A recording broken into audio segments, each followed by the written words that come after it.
Yoho, yoho! Agora eu sou um pirata. Desculpe ser um estraga-prazeres, mas se você acha que ser pirata ou marinheiro antigamente era legal, aqui está a dura verdade. Não era só cantar cantigas sobre o mar e fazer viagens épicas pelos 7 mares em busca da fonte da juventude ou de cavernas cheias de ouro. Não era tão legal estar no mar o tempo todo, e tenho 5 motivos que provam isso. Imagine o seguinte, você está empolgado, esperou muito para que esse dia chegasse e finalmente agora é oficial. Você vai se tornar um marinheiro de verdade. O capitão diz para você se preparar, pois no dia seguinte embarcará em uma jornada que vai durar cerca de 6 meses. Isso se a sorte estiver a seu favor, pois as tempestades e o canto das sereias podem complicar as coisas. Então é hora de arrumar a sua bagagem. Agora vamos pausar esse sonho por um segundo, pois já temos o problema número 1. Essas coisas que você está colocando na mochila devem ser apenas algumas peças de roupa.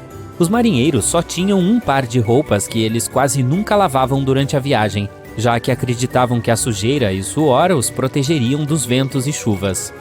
Ok, vamos voltar para a nossa situação hipotética. Você se despede da sua família e parte para o porto, onde seu novo lar está esperando. Um dos membros da tripulação lhe dá boas-vindas com cara de poucos amigos e mostra onde você vai dormir. Isso faz você começar a questionar se foi uma boa ideia querer ser marinheiro. Depois de ver seu aposento, você constata que não terá conforto algum nessa viagem. Aí surge o segundo problema. Os navios são absolutamente abarrotados. Na época, os marinheiros tinham que aceitar viver sob tais condições, quer trabalhassem para navios comuns ou até para famosos, como o Cristóvão Colombo. Os navios Ninha e Pinta, ambos de Colombo, eram as melhores embarcações da época. Mesmo assim, isso não mudava o fato de que eles eram tão pequenos que os homens não tinham lugar para dormir, o que traz à tona o terceiro problema.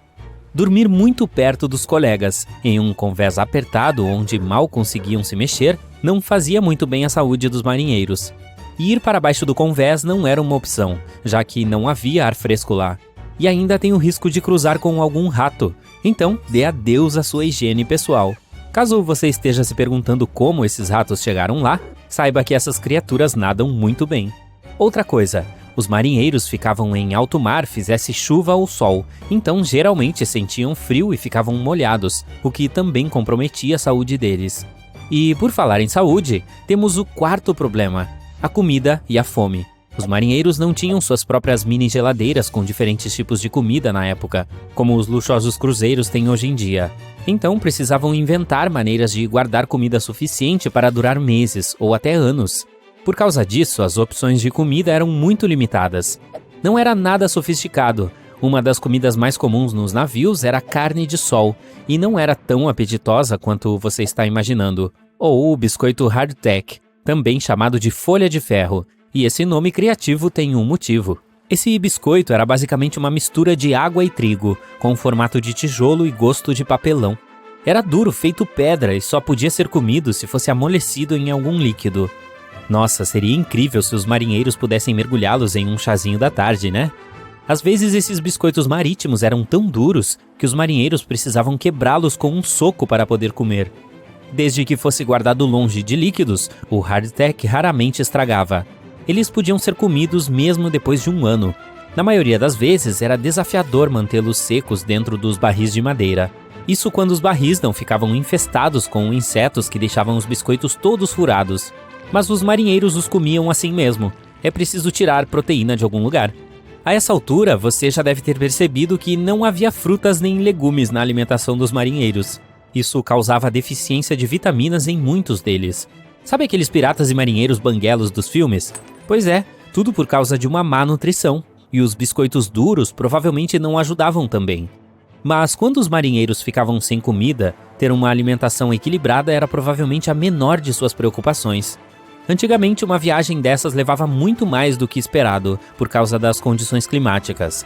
Às vezes não tinha vento suficiente para empurrar o navio adiante, ou alguma tempestade forte sacudia a embarcação e as ondas e a água destruíam as reservas de comida. Quando essas situações aconteciam, os marinheiros ficavam sem ter o que comer. Aí, o recurso era jogar a rede no mar e pegar alguns peixes, né? Mas os marinheiros não comiam peixe, nem se estivessem morrendo de fome. Muitos capitães mencionaram isso em seus diários de bordo, que eram anotações feitas diariamente. Pegar peixes não era problema, na verdade. Muitos tipos diferentes caíam nas redes. Mas eles tinham que devolver todos para o mar. Durante a era de exploração, Antônio Pigafetta mencionou em seu diário de bordo que a tripulação de seu navio havia pegado uma quantidade incrível de peixes, mas que não tinha comido nenhum. Outra coisa, na mesma anotação, ele mencionou que 40 marinheiros haviam perdido suas vidas. Naturalmente, os marinheiros achavam que só os peixes venenosos eram perigosos. Por causa disso, acabavam comendo apenas os peixes que conheciam. Mas mesmo um atum bem cozido poderia ser venenoso. Eles tiveram que aprender isso a duras penas. Mas havia alguns métodos para verificar os peixes. Os marinheiros espanhóis, por exemplo, colocavam moedas de prata neles. Se a prata mudasse de cor, aquele peixe era venenoso e, portanto, não comestível. Nesse caso, eles jogavam tudo de volta no mar. Outros marinheiros colocavam no convés os peixes que pegavam e observavam se moscas ou outros insetos viriam para pousar neles. Se não pousassem, é porque os peixes eram venenosos, mas se os insetos viessem, é porque eram seguros para comer. O problema de comer peixes pesados em alto mar data do século VII a.C. Curandeiros imperiais da China antiga sabiam que comer peixe era o motivo da morte de alguns marinheiros, mas não podiam provar que os peixes eram venenosos. O mistério continuou sem solução até o século XIX. Em 1886, um médico cubano finalmente descobriu que alguns peixes continham veneno em seus tecidos e músculos, mesmo quando eram de uma raça considerada segura para consumo. Esse tipo de veneno, na verdade, é algo encontrado nos plânctons. Alguns peixes podem comer esse plâncton sem ser afetados, mas ele ficava armazenado dentro de seus corpos. E à medida que cresciam, a quantidade de veneno aumentava. Isso é algo que não sai, não importa quantas vezes o peixe seja cozido. Se você ainda acha que a vida de marinheiro nos tempos antigos parecia ser empolgante, este quinto problema vai te convencer do contrário de uma vez por todas. Digamos que você tenha conseguido se dar bem com seus colegas, ficar limpo e saudável e comer todos os dias. Mas tem sempre o risco de ser pego pelos piratas, e eles não eram simpáticos. Então, se você não acabasse virando comida de tubarão, teria que levantar bandeira branca e se juntar aos piratas. Não é a carreira com a qual você sonhava, né? Boa sorte passando o resto da sua vida esfregando o piso do convés. Hora de acordar! Mais um dia vitoriano. Conheça Daphne, uma típica londrina do século XIX. Ela e seu marido John são pessoas comuns daquele tempo. Apesar dos rumores no século XXI, eles não se casaram jovens. Na verdade, naquela época, poucas pessoas iam para o altar antes dos 22 anos. Sair da cama seria muito mais fácil se não fosse tão frio dentro de casa. A Daphne e o John não estão muito bem financeiramente, então não conseguiam pagar o aquecimento central estilo vitoriano, que é uma lareira a carvão com grades de ferro. Ainda assim, mesmo as classes mais ricas com acesso a esse tipo de aquecimento evitam usá-lo. Esse aquecimento é muito caro. Então, a única coisa que impede a Daphne e os outros vitorianos de congelarem é um tapete velho. Sim, você não iria querer pisar descalço no chão. Para completar, devido à completa ausência de ventilação no quarto, o ar em qualquer casa vitoriana é bastante abafado. Então, os médicos aconselham abrir as janelas durante a noite para deixar sair todos os cheiros desagradáveis. A Daphne normalmente acorda sozinha, pois seu marido trabalha em uma fábrica e precisa ser pontual. Para cumprir o horário, ele usa os serviços de knocker-uppers, os despertadores humanos. Essas pessoas caminham pelas ruas de manhã cedo e batem nas janelas. É uma alternativa mais econômica do que relógios. Para começar bem amanhã com um banho improvisado, tudo o que ela precisa é de uma bacia, um balde, um pedaço de pano e um pouco de sabão. O ingrediente principal é um jarro de água quente para tornar a rotina matinal menos estressante. Além disso, o sabão vitoriano simplesmente não faz espuma em água fria. Um bom truque, é mais fácil e quente lavar o corpo parte por parte. Quanto à rotina de beleza, com certeza não havia salões. Mesmo que houvesse, eles não seriam populares entre as mulheres da classe trabalhadora. Unhas cor-de-rosa e pele macia eram um sinal de ociosidade, o que não era nada chique. Pelo contrário, as nobres vitorianas tinham certas regras para suas unhas. Sem manchas ou marcas, elas deveriam ser ovais e as cores não eram permitidas. Enquanto mulheres de classe alta usavam limão para combater a formação de sardas nas mãos, as da classe trabalhadora, como a Daphne, optavam por banha para suavizar a pele. Ela e muitas outras mulheres vitorianas trabalhavam em casa. Não, ela não tem uma dúzia de videoconferências todos os dias, mas é muito boa em costura, e então pode trabalhar de pijama, assim como muita gente ainda faz hoje. Ao contrário de sua esposa, John faz um turno de 16 horas em uma fábrica. Isso é normal para a era vitoriana. Se ele fosse advogado, trabalharia menos, das 8 às 19 horas. Os cavalheiros da classe alta geralmente trabalhavam das 10 às 16. Sem um smartphone, o John não pode chamar um Uber, então precisa caminhar 6 quilômetros para ir ao trabalho e mais 6 para voltar. Em vez de táxis, havia carruagens puxadas por cavalos, mas as pessoas poderiam até se machucar durante essas viagens por causa da falta de suspensão, sem contar que os assentos eram pequenos e desconfortáveis. Também existia um ônibus de tração a cavalo, mas os passageiros reclamavam que sempre que um cavalo parava de repente, poderiam ser facilmente jogados na rua. Ei, você pula o café da manhã ou pega algo na correria antes de sair, assim como o John? Se sim, é algo que tem em comum com os trabalhadores vitorianos. O café da manhã muitas vezes dependia da acessibilidade do local de trabalho. Se fosse uma curta distância a pé, eles poderiam compartilhar um café da manhã quente e saudável com a família. Se não, a refeição da manhã era bem rápida e não tão requintada. Agora vamos fazer um pequeno teste sobre um típico café da manhã vitoriano da classe trabalhadora. A. Torrada com abacate e um smoothie. B. Um croissant e um cappuccino. C. Pão e uma bebida à base de cevada com espuma. Sim, era pão, ou às vezes mingau, dependendo da região da Inglaterra, e aquela bebida de cevada mais conhecida como cerveja, que se acreditava ser repleta de vitaminas essenciais para mais um dia difícil. Bônus, não era necessário cozinhar, era uma espécie de fast food vitoriano. No entanto, muitas pessoas preferiam chá. Café e chocolate quente começavam a ganhar popularidade. No caminho para o trabalho, uma carruagem arremessou lama no John. Eu vou me trocar lá. Não há nada melhor do que usar uma camisa limpa com o aroma daquele amaciante com cheiro de flores, ele pensou. Brincadeira, não havia amaciante com cheiro de flores. A Daphne também nunca ouviu falar de uma máquina de lavar ou amaciante, e ninguém gostava de lavar roupa naquela época. A principal razão pela qual as pessoas não curtiam muito isso é porque esse procedimento básico podia levar até 3 dias. Todo mundo que tivesse algum dinheiro extra definitivamente pagava para alguém lavar as suas roupas.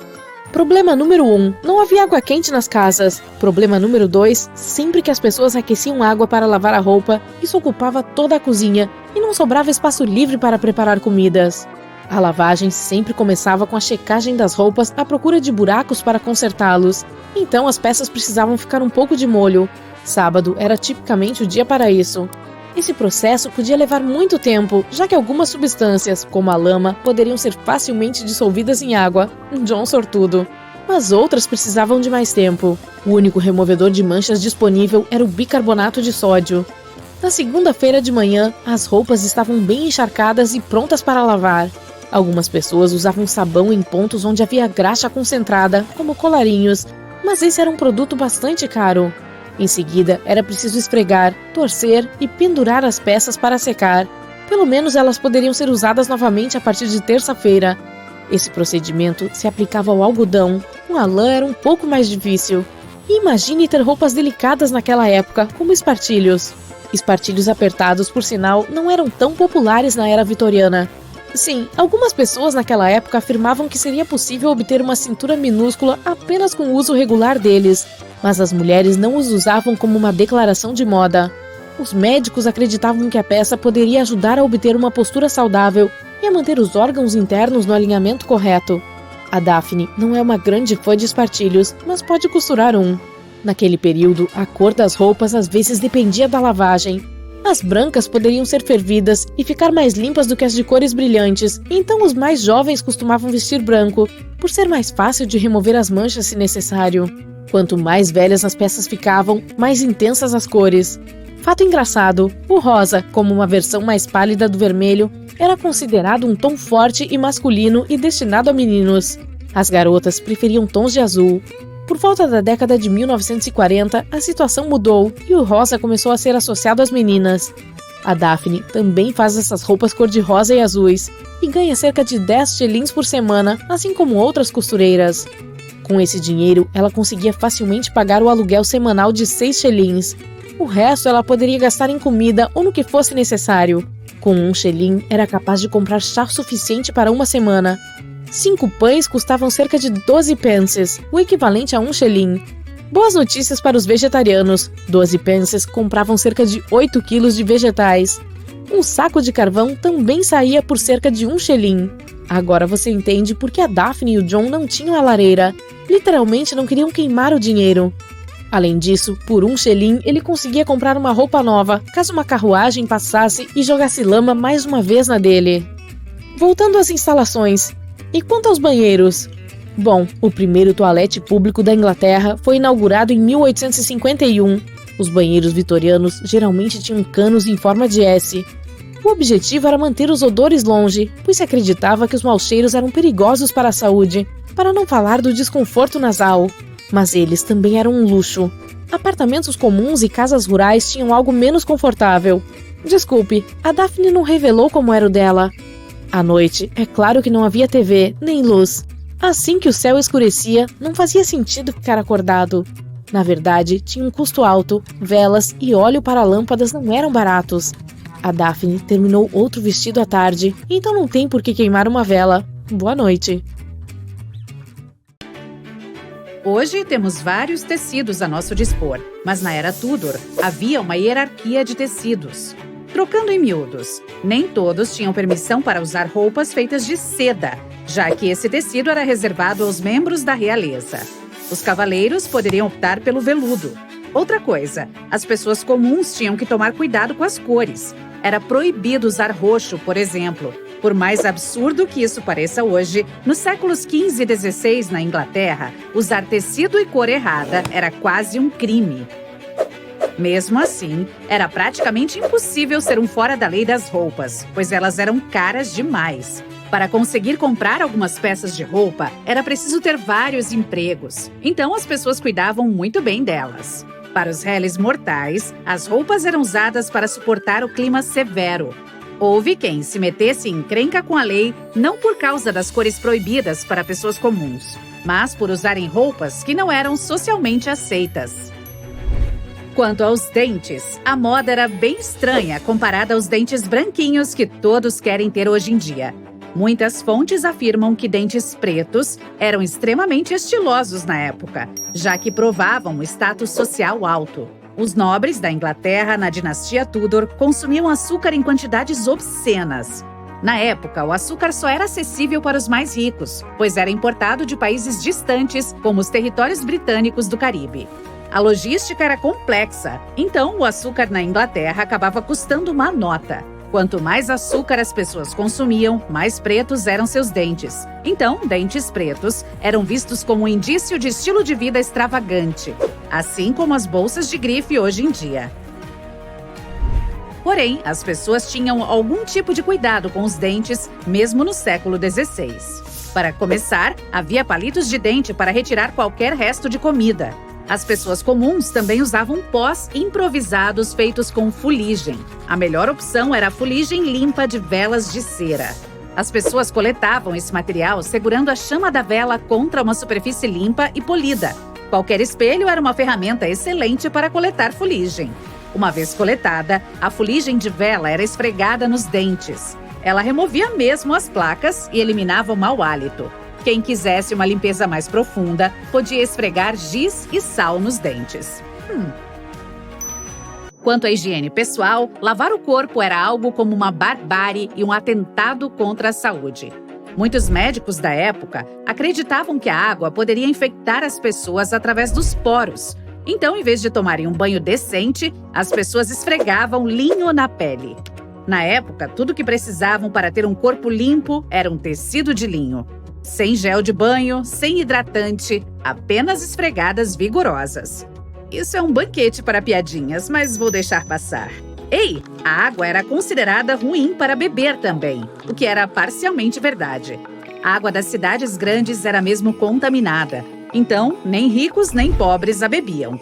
Em vez disso, para manter a hidratação do corpo, os pobres tomavam cerveja ou hidromel, feito com mel fermentado, enquanto os ricos bebiam vinho.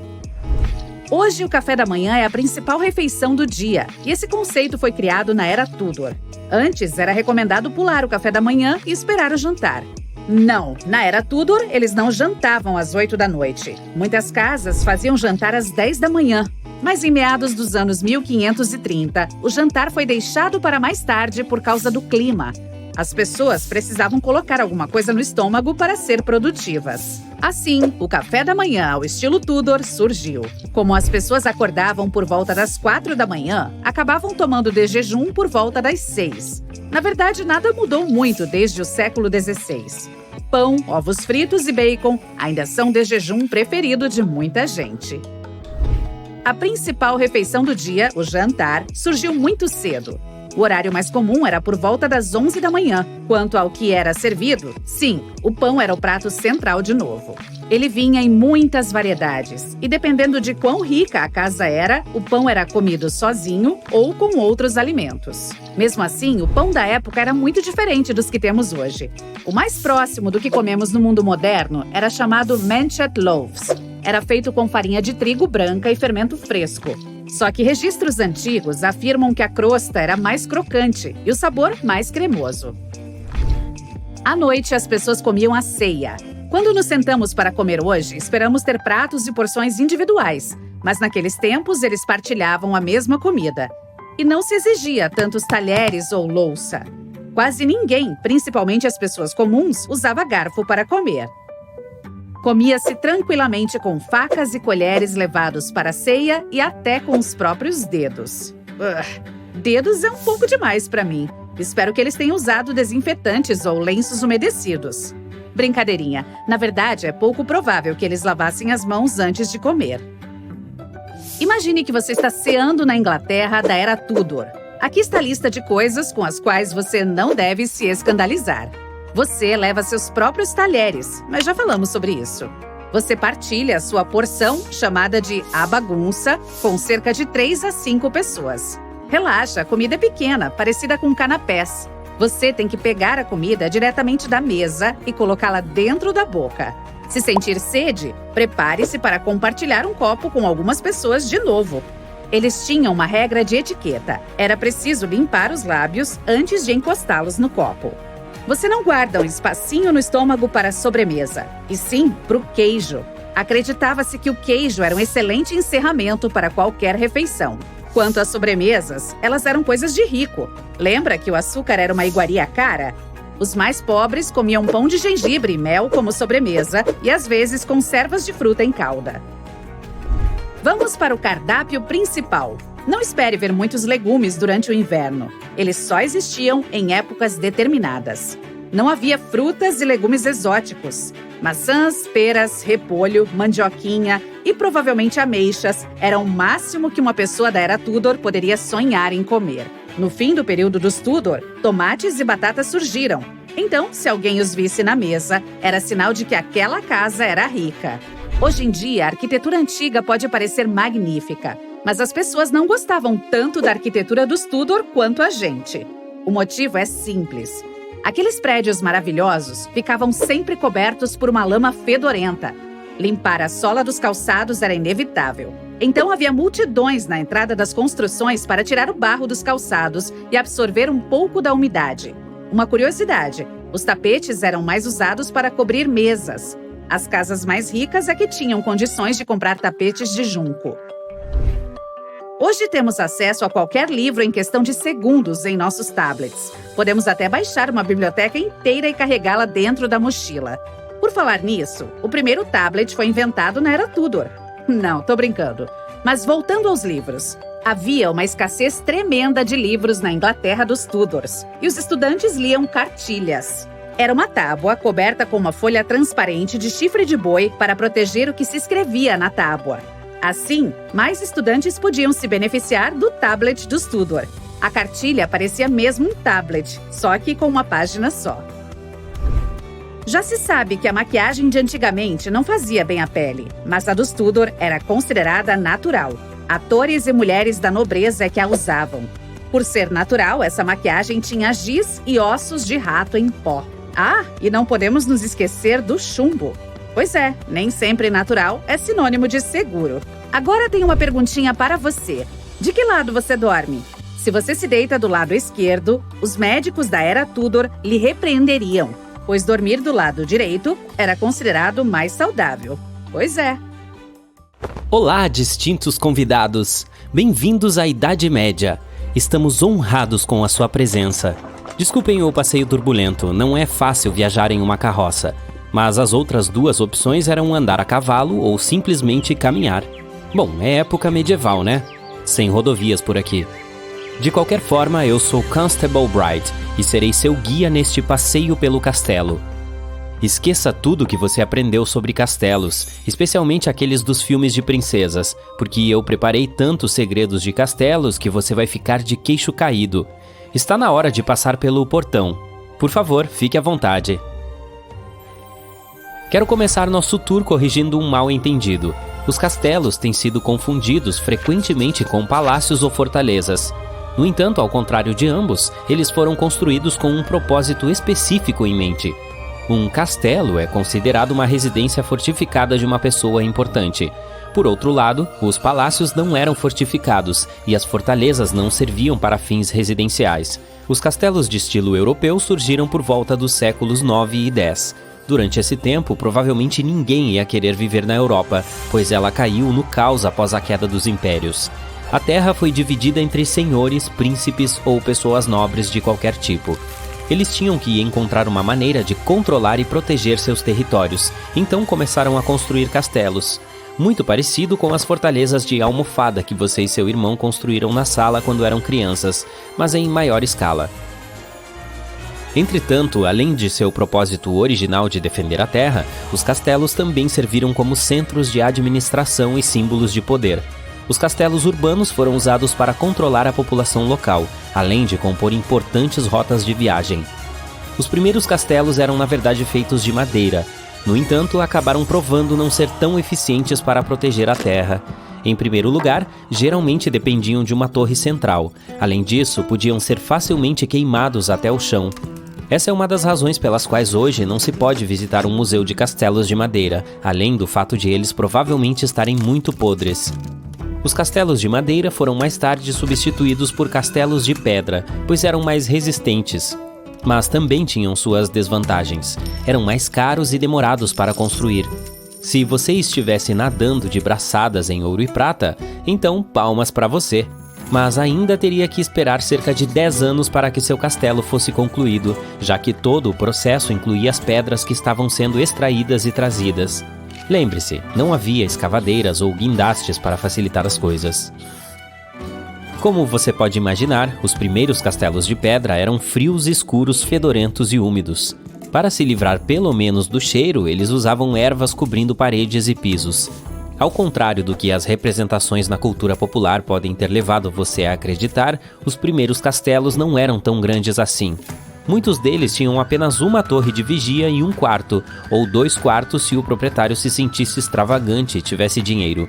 Quando se tratava de construir um castelo, o local era estrategicamente mais importante do que o projeto. Essas estruturas seriam construídas frequentemente em lugares de difícil acesso, como ilhas fortes de colinas ou ao lado do mar, para que tivessem também alguma proteção natural.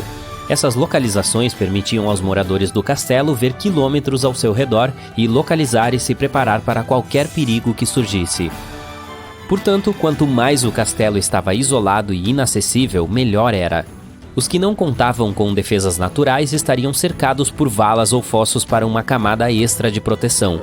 Nesses casos, o acesso ao castelo seria concedido através de uma ponte levadiça. Além de estarem o mais isolados possível, os castelos teriam que estar situados perto de itens que fossem essenciais para a sobrevivência, como moinhos, terra fértil ou uma fonte de água doce. Agora vamos falar um pouco sobre o portão e as paredes externas de pedra antes de irmos para dentro. Você pode pensar que a torre de homenagem central seria a parte mais importante da estrutura de um castelo, mas na verdade é o portão que precisava ser protegido a todo custo, porque ele também era a parte mais fraca e que proporcionava um caminho direto para o pátio.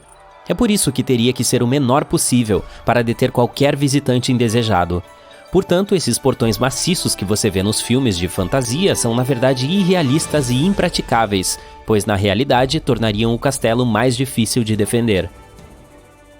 Quando se trata das torres que você vê em cada lado das muralhas do castelo, uma atualização do projeto se mostrou necessária ao longo do tempo. Os castelos anteriores tinham torres quadradas, bastante fáceis de destruir. Era só cavar túneis e elas desmoronavam. É por isso que os construtores de castelos mudaram os projetos para torres redondas. Chegou a hora de entrarmos na Torre de Menagem, que é o edifício central dentro do castelo. Era aqui que viviam as pessoas mais importantes, como os senhores e senhoras, assim como seus convidados e às vezes até servos. O senhor e a senhora dormiam cada um em seu aposento, se fossem do tipo de nobres mais ricos, para ter mais de um quarto em seus castelos. Os outros, por outro lado, dormiriam no grande salão, que também seria utilizado como refeitório. O engraçado é que os castelos normalmente não tinham masmorras, pelo menos não da maneira que se pensaria. A palavra calabouço é na verdade derivada da palavra francesa donjon, que significa guarita. Assim, na realidade, em vez de ser uma prisão, as masmorras eram como os últimos lugares para os habitantes do castelo se abrigarem no caso de outras defesas externas falharem diante de uma ameaça. Aposto que seus olhos se impressionaram com a escada em espiral agora, né? Elas foram construídas dessa forma por razões de segurança. A direção das escadas no sentido horário visava dificultar que um invasor que subisse as escadas desembainhasse sua espada, já que ela estaria ao longo da curva interna da parede. Tudo isso considerando que a mão direita era a mão da espada, é claro. Por outro lado, qualquer um que descesse as escadas teria uma vantagem, pois sua mão da espada estaria do lado de fora da parede, com mais espaço para balançar. Subir no sentido horário também significaria que o invasor estaria expondo mais de seu corpo para conseguir sua espada, tornando as coisas mais fáceis para o defensor. Além disso, as escadas seriam projetadas com degraus irregulares, alguns mais altos e outros mais curtos, permitindo que as pessoas que estivessem familiarizadas com o castelo se movessem rapidamente e fizessem tropeçar e cair os invasores. Em caso de situações de emergência, os castelos também tinham entradas e saídas secretas. A porta principal escondida seria chamada de Porta do Poste, ou Porta do Sully, e tradicionalmente ficaria na base da parede de um castelo. Muitas vezes seria pequena e fácil de defender, além de ser protegida com grades metálicas. Ela tinha grande importância quando se tratava de permitir que as pessoas escapassem ou trouxessem comida e outros suprimentos durante os cercos. Você pode precisar usar o banheiro antes do fim do nosso passeio, mas lamentamos informar que não há banheiros por aqui. A coisa mais parecida com um banheiro que você conseguiria em um castelo seria um quarto com um buraco que levava para o fosso.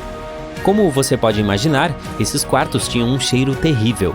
É por isso que as pessoas também os usavam como guarda-roupa, com a ideia de que o cheiro afastaria os insetos e os impediria de danificar as roupas. Portanto, sugiro que você espere até estar de volta à sua casa moderna para fazer o número 2. Te vejo em breve, viajante. No Antigo Egito, as pessoas usavam pulseiras pesadas do tamanho de donuts, brincos gigantes e pingentes, e seus colares de pescoço eram totalmente deslumbrantes, com pontas e pedras. Será que caíam com tanto peso? Eu diria que não. Os egípcios também inventaram as perucas. Provavelmente alguns não tinham paciência de pentear o cabelo todas as manhãs. Eu sei bem como é. Apenas raspe a cabeça, coloque uma peruca e comece a trabalhar na hora. Algumas das perucas também tinham joias. A maioria das roupas era feita de linho. Nenhuma grande surpresa, é quente lá. Mesmo que normalmente fossem usadas roupas simples, as joias faziam toda a diferença. Fosse a pessoa rica ou não, um colar grande era obrigatório. Para quem quisesse chamar a atenção, tinha que ser ouro. Mas os metais mais baratos também eram populares. Olhe mais de perto para aquelas pinturas egípcias. Está vendo aqueles cones de formato estranho saindo da cabeça das pessoas? Eram feitos de uma mistura de cera e óleos e serviam para... Espere, isso está correto?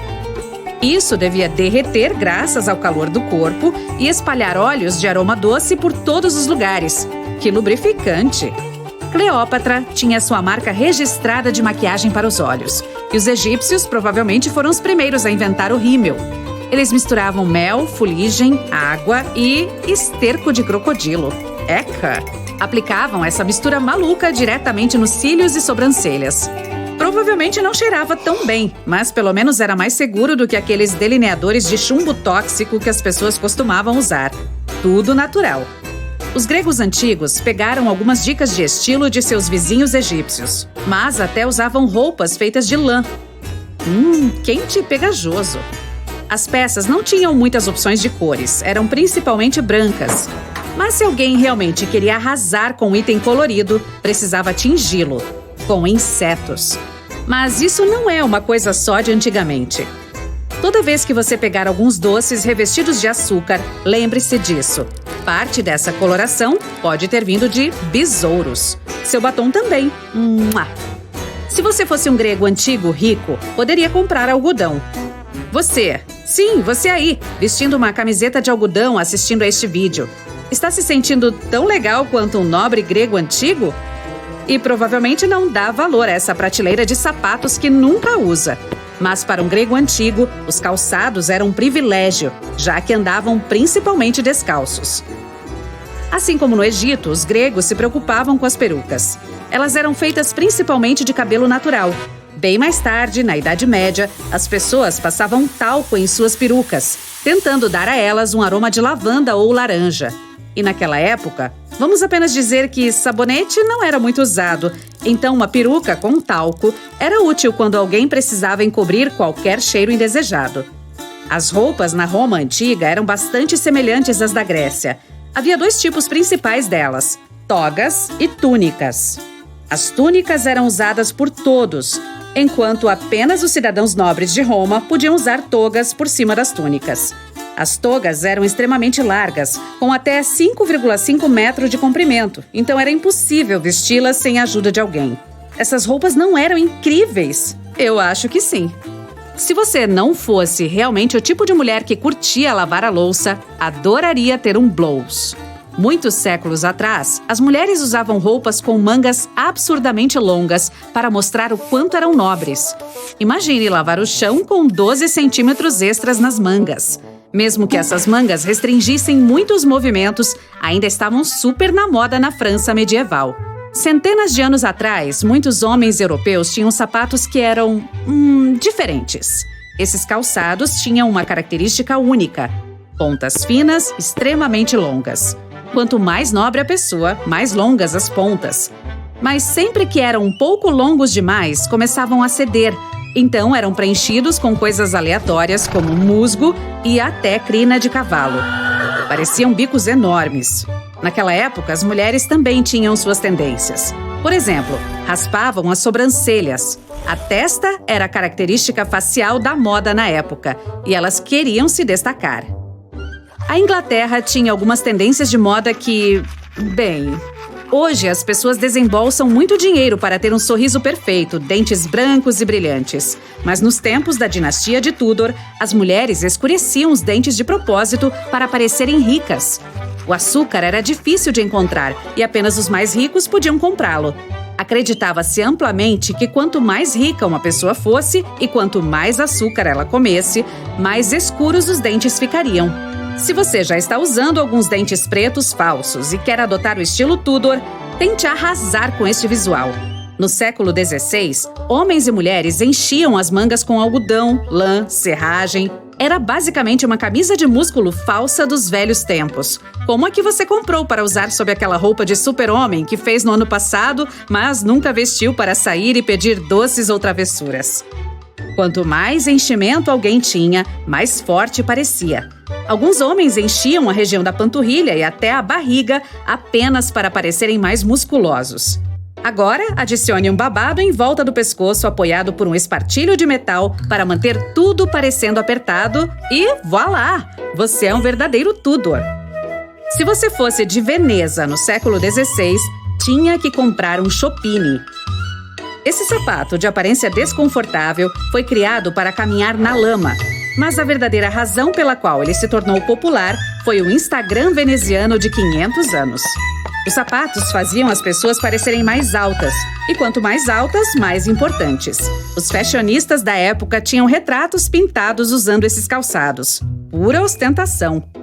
Macaroni não é apenas o melhor amigo do queijo. Também era uma maneira de se vestir, que significava que a pessoa tinha muita classe. Se você quiser experimentar o estilo macaroni, certifique-se de viver em meados do século XVIII, ter uma peruca enorme do tamanho do Empire State Building, com um chapéu minúsculo e uma pena em cima, vestir meias claras, de preferência listradas, usar calça e quanto mais apertada, melhor, de preferência algo do tipo legging, mas lembre-se que não havia lycra naquele tempo. Acrescente uma bengala. Opa, quase esqueci! Prepare-se para ser ridicularizado pelas próximas décadas ou mesmo séculos. No século XIX, as coisas não ficaram nem um pouco menos loucas. Vestidos de babados excessivamente grandes eram quentes. E por quentes, quero dizer que costumavam pegar fogo o tempo todo. Testes revelaram que esse tipo de vestimenta podia se transformar em cinzas em menos de 1 minuto. Cruel! As meias foram feitas com anilina, que, ao que parece, pode ser muito ruim para a saúde. Também se usava mercúrio. Os chapéus eram feitos de pelos e os fabricantes utilizavam esse elemento para colar a pelagem e fazer feltro. As pessoas que os usavam inalavam gases tóxicos. Outro ingrediente tóxico, porque 2 não eram suficientes, era o arsênico. Na Inglaterra vitoriana, a roupa verde era obtida após longos tratamentos químicos com grandes quantidades de corantes prejudiciais à saúde. Vestidos dessa cor eram extremamente caros, então, pelo menos nem todo mundo estava exposto a isso. Para completar o visual, os estilistas recomendavam pintar o cabelo de castanho, a cor mais top da época. O ácido sulfúrico funcionava melhor e podia deixar clarear até o cabelo mais preto. Então, para recapitular, as pessoas costumavam colocar toxinas e venenos em seus corpos, de propósito. As mulheres vitorianas usavam vestidos que tornavam quase impossível sentar ou andar. Tinham crinolinas pesadas e insanas, algo parecido com uma gaiola para armar o vestido, e espartilhos de metal com enchimento de crina de cavalo. Para os homens vitorianos não era muito melhor. Eles prendiam colarinhos duros e engomados em suas camisas, e as coisas poderiam ficar bem sérias se acidentalmente adormecessem com um desses. E agora o século XIX nos Estados Unidos. E estão usando arsênico nos cosméticos. Os fabricantes o adicionavam, prometendo que o produto ajudaria a eliminar as imperfeições faciais. A quantidade inserida ajudava a limpar a pele e torná-la mais pálida. Mas vegetais e frutas tinham o mesmo efeito sem que fossem tão terríveis para a saúde. O creme radioativo não parecia nada selvagem no início do século XX. Esse produto rico em rádio deveria eliminar rugas e fazer qualquer um que o usasse parecer pelo menos 20 anos mais jovem. Será que é daí que vem o termo "ela tem aquele brilho saudável"? Talvez a pior tendência da moda do início do século XX tenha sido a saia manca. Ela foi projetada para manter as pernas quase amarradas, com a suposição de que isso as afinaria. Também foi uma ótima maneira de cortar custos, usando menos tecido. Uau! As coisas que fizemos pela moda!